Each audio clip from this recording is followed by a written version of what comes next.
Rest and play are our birthrights. They're not earned. We deserve to have time to rest and we deserve to have time to play and fully enjoy the human experience. Hi there and welcome back to Sixth Sense CEO. My name is Sam and I, of course, will be your host today and every day of this incredible show. I am so thrilled to have you here today and I have a topic that I am stoked to cover with you today, which is how rest and play make you money. Now, if you're the type of person who believes that you have to work hard to make money, and work is work and play is play and they can't be intertwined, I'm going to change your mind. Because I truly believe, especially as like a feminine-oriented business owner, that rest and play are essential for growing your business in a sustainable way and having fun along the way. So today I'm super excited to share my personal journey because I have been on quite an interesting path, especially in regards to this topic. So we're going to talk all about how I learned personally that rest is important.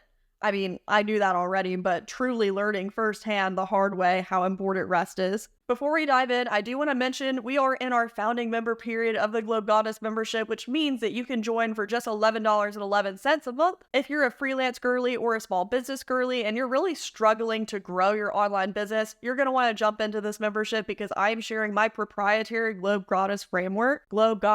Sorry, that's like a tongue twister. My Globe Goddess framework for how I scaled my agency from 0 to 30 clients in 15 months. The link is here in the show notes, or if you're watching on YouTube, down in the description, so go check it out. I would love to see you inside, girlfriend. Without further ado, let's dive in. So as I mentioned, throughout my journey as a business owner, I have had some moments that were not the best. I've had times where I overworked myself. I literally was like working myself into the ground. I wasn't prioritizing my health. I was not eating well. I wasn't exercising. I was gaining weight. My face was breaking out. Like all of these were symptoms of just not taking care of myself and not putting myself before all of the other stuff that was happening. And actually there was one point where I had this really big client. It was a fantastic contract. I loved working with them, but it was extremely laborious for me. And I was to the point where I was getting up at 5 or 6 in the morning to take meetings. I was exhausted all the time because I was like staying up late working and having to get up early for that. And by the way, I'm like not the type of person who likes taking meetings that fucking early in the morning. It was not it. Trust me. I was getting like 5 or 6 hours of sleep a night. And sometimes it wasn't even consistent sleep, meaning I would nap for 3 hours and wake up and work and then go back to sleep and nap for another 2 hours. It wasn't good. And over time, this really wore me down and it made me resent my business in a way because I wasn't feeling good. I wasn't feeling like my best self. I wasn't getting closer to achieving the goals that I wanted to achieve, not my personal goals, like my fitness goals, but also my business goals because my productivity was declining as well because I was just so fucking tired all the time. But then I had this epiphany and I realized that I could not keep going like this. I had almost reached that breaking point where I was going to have a serious mental breakdown. And I realized that these habits were not contributing to the life that I wanted for myself because I started my business to have a deeper sense of fulfillment and purpose in my work. But also I started because I have goals for my life and my lifestyle that I want to achieve. And if I can't serve my clients and achieve those lifestyle goals at the same time, then that's not really honoring the reason why I started my business. I love serving my clients, but I also want to serve me. And I realized that rest and play are our birthrights. They're not earned. We deserve to have time to rest and we deserve to have time to play and fully enjoy the human experience. I truly believe that that is a human right for everybody. And once I realized the true importance of rest, and I don't mean just reading statistics about how much sleep you're supposed to get every night, because we've all seen those. I mean truly in my soul realizing what rest does for me. And once I finally started getting 7, 8, 9 hours of sleep every day, I was like, oh my God, I can do anything. But I have to prioritize the rest. And so what I've done in my business is I've started to set more boundaries with my work. And what that looks like for me is not taking meetings at 5 or 6 in the morning anymore. And you might be wondering why on earth I was taking meetings that early. And it's because the client I was working with had an overseas team on the other side of the world that I would meet with. And that was really the latest they could meet before their workday ended. So I really did that to accommodate them. And honestly, in the beginning, I was very happy to do it because I love serving my clients. I love making things more convenient for them.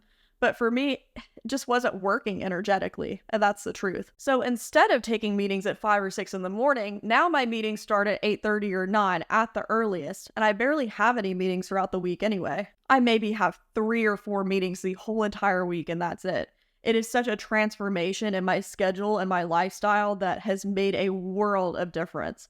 And honestly, most things you can get done without doing a meeting anyways. One thing I do with my team is I'll record little Loom videos or share video tutorials to show them how to do things, so we can avoid the meeting and save some time and get some time back in our days. Because time is such a luxury, and I can't even tell you how luxurious my life feels now that I don't have to take 8 meetings a day. Because the other thing too, I've talked about this in a previous episode, is I have a social battery. So 8 meetings in one day is going to make me feel completely drained. Like, I don't want to talk to anybody, not friends, not family, although I love them very much. When my social battery is dead, I just want to be by myself, and that's it. So now that I'm limiting the number of meetings and limiting the time that I have those meetings, I'm actually able to get like 9 hours of sleep a day. And I have so much more energy. I'm so much more productive. I'm so much more creative. I wake up and I actually like the life that I'm living instead of just feeling exhausted all the time. I could honestly cry about this because of how like transformational this has been. Even though it may seem like a little thing, it's made such a world of difference in my life. And I do realize that I'm very privileged as a business owner because I have the flexibility to make my own schedule. I can say no to meetings if I want to. I can sleep in when I want to. If I want to take a break and go to the gym, I can do that. But that's one beautiful reason to work for yourself and start a business. It's so you actually have the flexibility to live your life how you want. But unless you like feeling like you have a job, I would advise you to not take on a client that is going to ask you to take like 7 or 8 meetings a day. And again, this is no disrespect, no hate or anything to this client. This is just me speaking about my experience and how it made me feel. They were a wonderful client to work with, in all honesty. It was a great opportunity for me. I got excellent experience from it. So I don't mean to frame this in a negative way, but that one thing about taking all those meetings and taking them so early was something that I was happy to get rid of. So moving on to the next topic, there was a time in my life where I structured every single part of my day. I still do to an extent in the sense of time blocking, which I've talked about previously, but I also mentioned in one of my previous podcast episodes that I block out time for rest and play. So even if I'm blocking my day hour by hour, I'm still making time to relax. So what this looks like for me these days is spending quality time with my boyfriend, watching Netflix. We've watched like all the shows on Netflix at this point, so if you have any recs, let me know. I would love to hear what you're watching and loving. And just enjoying other hobbies without stress. We're both really into going to the gym, so we love taking time to go to the gym almost every day. And it's such a great feeling to be able to do that without feeling stressed out about the time aspect of it. And before, whenever I didn't have as much control over my schedule, it was a lot harder to fit those workouts in. So I've been a lot more consistent lately with going to the gym and actually working towards my fitness goals because I'm actually taking control of my schedule and making time for that. Another little hack I'd love to share with you is taking magnesium. Now, the magnesium I take is actually the magnesium. I think that's how it's said. But basically, it's a magnesium powder that you can make a cute sleepy girl mocktail with at night. It tastes amazing, and it really helps me decompress from the day, especially if I've been spending a lot of time on screens, which I do since I work in marketing. So I usually take the magnesium at night. I also take a creatine powder. The one I take is lychee flavored, so actually I'll link both of those down in the description as well, so you can purchase them if you would like. So I just mix those two together in water. It tastes amazing. And after I drink that little potion, I go right to sleep and I get the best sleep of my life. So magnesium is a supplement I really recommend that everybody takes. And creatine, in case you don't know what it is a supplement to help aid muscle growth at the gym. So unless you're lifting weights, maybe I wouldn't recommend taking that. But for me, I feel like it also gives me more energy. The only thing about that is you have to drink a ton of water when you take it, or else it can dehydrate you and cause other health problems. So whenever I go out drinking, which isn't very often, usually like once a week or once every other week, I always skip the creatine on that day just to make sure my body doesn't get too dehydrated. But overall, just really committing to getting better rest has improved my quality of life tremendously. And it's made me actually enjoy my life more, because you can't really enjoy life when you're tired all the time. So I really recommend prioritizing your rest. Whatever it is that's happening, it can wait, sister. Even if you say no to things or you set really firm boundaries on that, If that's what you gotta do, I promise you it's worth it. So now let's move on and talk about play. So when I say play, I mean doing things that are fun outside of work. I've talked about this previously, but I recently moved to the Bay Area. I'm originally from Florida, but I recently moved out here with my boyfriend. He grew up here in the San Jose area, so he knows people around here and has his friends and his family here. But my family's all the way back in Florida. Most of my friends are back in Florida as well. I've made some friends traveling around the world, so not all of them live in Florida. I kind of have them dispersed throughout the US and the world. But specifically in the Bay Area, I just don't know a lot of people. And so I've had to build an entirely new social circle being out here. Because I love my boyfriend, but I really want friends outside of this relationship. Because I think in my previous relationship, I kind of made my boyfriend my only friend, and I don't want to make that same mistake again, because then whenever we broke up, it was like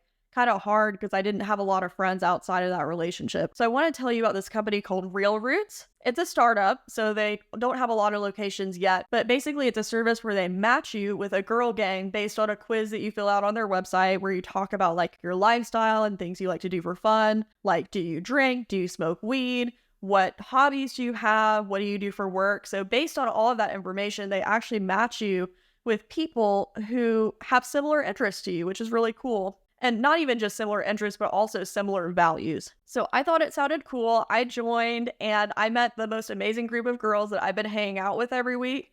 And that's been great just to make friends, because honestly, making friends as an adult is kind of hard, especially if you're not in school or you don't have like activities outside of just work. And also, I work from home. I'm fully remote. My team is fully remote, so my opportunities for social interaction are honestly kind of limited. So I've been loving this girl gang that I met, and I actually have an activity planned with one of them later today, so I get to actually go out and do stuff and see the beautiful Bay Area that I live in. I just think it's really important to have a strong support system. No matter who you are or what you're going through, having people you can lean on is so crucial. And for the longest time, I didn't really have that. So I'm so glad to be building up relationships with amazing women. I feel like my mental health has really improved as well now that I'm balancing work and play better. Because there was a time in my business, especially in the first couple years, I was grinding, just so laser focused on building it up that I didn't prioritize my friendships as much as I should. And this is like always hard for me to open up about, but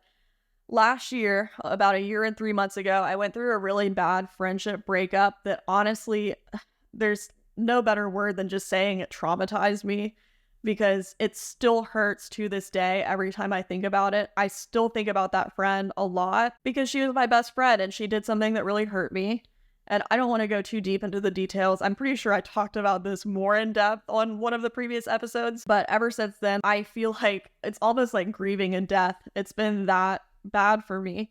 And since then, it's been very hard for me to open up and trust new people. But now I've healed a lot more and I'm in a place where I can actually commit to having girlfriends and really giving those people the opportunity to be good to me and not just constantly feeling like everyone's always going to let me down. As I grow older, I really value quality time more. And so now that I'm actually focusing on building up stronger relationships with other people, I feel like it's just helped me grow a lot more personally. So now that we've talked about rest and we've talked about play, I want to talk about how this has impacted my business and my productivity. I'm a firm believer that when you feel happy and fulfilled, you produce better work. You care more about your work. You're not just going through the motions to get stuff done. You're actually committing to something and going above and beyond to serve the people that you're working with. And I truly believe that rest and play are money makers, because last week we onboarded 2 new clients at Transit of Pluto, and I'm so happy about that. Because as I mentioned, one of our larger contracts ended recently, so we've been kind of working to get more leads and bring more clients in. So I'm very happy about expanding our business and finding new opportunities for us to serve clients. But one thing that I realized, and it's very important for you to remember as well, is that if you want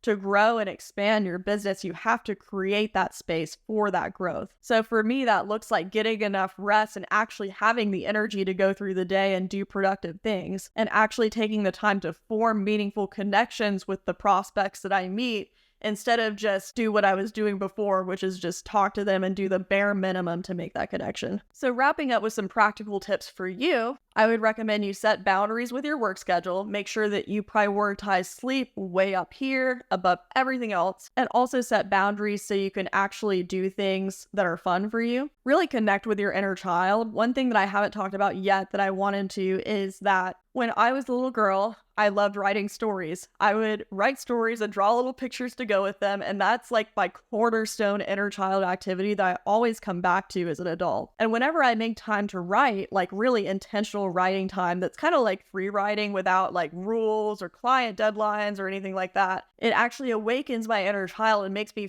feel more fulfilled. It's literally, well, not literally, but figuratively filling my cup. So I want to ask you, what does your inner child love to do? What did you like to do as a child that you can bring into your life as an adult? Could be painting, it could be drawing, it could be bird watching. I don't care what it is, but just make sure that you're creating the space to have intentional time to do that activity. It'll improve your quality of life tremendously. And one other thing is I've been using a platform called Substack to post my writing. I also post the podcast on there, and that's how I distribute my podcast to all the different platforms. But Substack is a wonderful platform for writers who want to get their work out there in a way that isn't cluttered by all the advertising and noise and negativity of social media. So if you're a writer and you're looking for a place to post your writing with a supportive network of other creators, definitely check out Substack and follow me on there so you don't miss a podcast episode or one of my articles that I write. So yeah, make sure you create the space for your inner child to play. And that's all I have for you today. So again, make sure you check out the Globe Goddess membership if you haven't already. I'm building a wonderful community of ladypreneurs who are ready to scale above and beyond in 2024 and 2025 and 2026 and all the years beyond now. We're creating a supportive community of like-minded female entrepreneurs, and we are doing 2 trainings per week through the launch period, so you're going to have lots of juicy content to consume that will help you scale your business to infinity and beyond. So again, the link is here in the show notes or the YouTube description. And just to recap what we discussed, rest and play are money makers. They will make you money. And they're also crucial for just your professional growth as well as your personal growth. So my homework for you today is find one new way to play that you can incorporate into your routine. You can start small. You don't have to make it this grand thing. Even if you only take 15 minutes out of your busy day, it will make a difference. Trust me. Thank you so much for tuning in. I would love to see you inside the Globe Goddess membership. Another thing I haven't mentioned yet is I do have a free training on how I started my freelance marketing business and became a digital nomad. So actually, I'll drop that down below with the other links as well. So feel free to check that out. That would actually be great if you're not sure you want to invest in the Globe Goddess membership yet. You can still enjoy my free training, which is value packed and talks about all the strategies that worked for me when I was growing my business. So yeah, that's all I have for you today. Thank you so much for tuning in. I love you, and I will talk to you next week. Bye.